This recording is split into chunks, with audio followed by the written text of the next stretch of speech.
আসসালামু আলাইকুম প্রিয় দর্শক, সকলকে স্বাগত জানাই। চলে আসলাম আজকের টাকার রেটের বিস্তারিত ইনফরমেশন নিয়ে। জুন মাসের 5 তারিখ ভিডিওটির সাথে যুক্ত থাকলে মধ্যপ্রাচ্যের দেশগুলো, মালয়েশিয়া, সিঙ্গাপুর, ইউরোপ এবং ইউএস ডলারের সর্বশেষ পরিস্থিতি জানতে পারবেন বাংলাদেশ ফরেন কারেন্সি দ্বারা প্রকাশিত। আপনি এই ভিডিওটি দেখলে সিদ্ধান্ত নিতে পারবেন আজ কোন এক্সচেঞ্জ ব্যবহার করলে আপনি আর্থিকভাবে লাভবান হচ্ছেন এবং আপনার সময় বাঁচবে।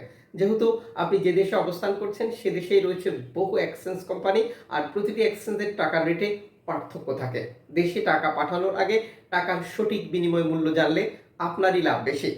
মালয়েশিয়ার প্রবাসী আজ বাংলাদেশে টাকা পাঠালে পাচ্ছেন ব্যাংক টু ব্যাংক 24 টাকা 95 পয়সা, ক্যাশ পিক আপ 23 টাকা। গতকাল থেকে টাকার মূল্য আজ বেড়েছে। সৌদি আরব প্রবাসী পাচ্ছেন 31 টাকা 47 পয়সা bank to bank, cash pick up 30 টাকা। গতকাল থেকে আজ টাকার দাম বেড়েছে। ইউএস ডলার 119 টাকা 40 পয়সা bank to bank, cash pick up 110 টাকা। গতকাল থেকে টাকার মূল্য কিছুটা কমেছে। ইউরোপ ইউনিয়ন 129 টাকা bank to bank, cash pick up 127 টাকা, যেটি ইতালি সহ টোটাল ইউরোপ। টাকার মূল্য গতকাল থেকে আজ 1 টাকার মতো কমেছে। ব্রিটেনের পাউন্ড 151 টাকা 33 পয়সা bank to bank, cash pick up 150 টাকা। গতকাল থেকে টাকার মূল্য আজ কমেছে। সিঙ্গাপুরের ডলার 87 টাকা 73 পয়সা bank to bank, cash pick up 85 টাকা। গতকাল থেকে টাকার মূল্য আজ কমেছে। ইউএই সংযুক্ত আরব ইমারাত 32 টাকা 16 পয়সা। গতকাল থেকে আজ টাকার মূল্য কমেছে।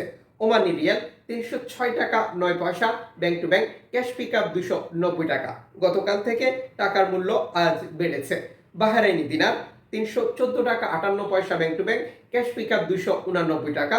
টাকার রেট গতকাল যা ছিল আজও তাই রয়েছে।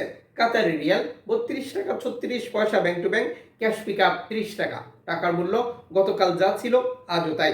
কুয়েতি দিনার 385 টাকা 99 পয়সা bank to bank, cash pick up 361 টাকা। টাকার দাম গতকাল থেকে আজ বেড়েছে। আমরা যখন দেশে টাকা পাঠাই, অনলাইনের মাধ্যমে ট্রান্সফার, এজেন্টের মাধ্যমে ট্রান্সফার, ব্যাংক ট্রান্সফার, নগদ, বিকাশ, রকেট, ফ্রিয়া মানি, সেন্ড মানি, ট্যাপ ট্যাপ, এখন দিলে এখন পাবেন, গোপন নাম্বার সহ আরও অগণিত পদ্ধতি, এই সকল সিস্টেম অবলম্বন করতে গিয়েও টাকার রেটে পরিবর্তন হয়ে যায়। আপনি এক্সচেঞ্জ থেকে টাকা পাঠানোর সময় কনফার্ম করবেন কোন পদ্ধতি অবলম্বন করলে আপনি সর্বোচ্চ রেট পাচ্ছেন এবং সরকার ঘোষিত প্রণোদনা আপনি পাচ্ছেন কিনা। এই রেটটি সরকার ঘোষিত প্রণোদনার সাথে যুক্ত করলে আরো বাড়বে, যদিও প্রণোদনার ব্যাপারটি সম্পূর্ণ আলাদা। ফরেন কারেন্সি টোটাল আপডেটটি আমরা জানিয়ে দিয়েছি। আপনি টাকা পাঠানোর সময় এক্সচেঞ্জ থেকে কনফার্ম করে নেবেন প্রণোদনার টাকার ব্যাপারে, এবং দেশে টাকা পাঠানোর পর আপনজনকে বলবেন ব্যাংক থেকে প্রণোদনার টাকা বুঝে নিতে। চ্যানেলে নতুন হলে সাবস্ক্রাইব করে রাখুন, প্রতিদিনের আপডেট প্রতিদিন দেখতে পাবেন।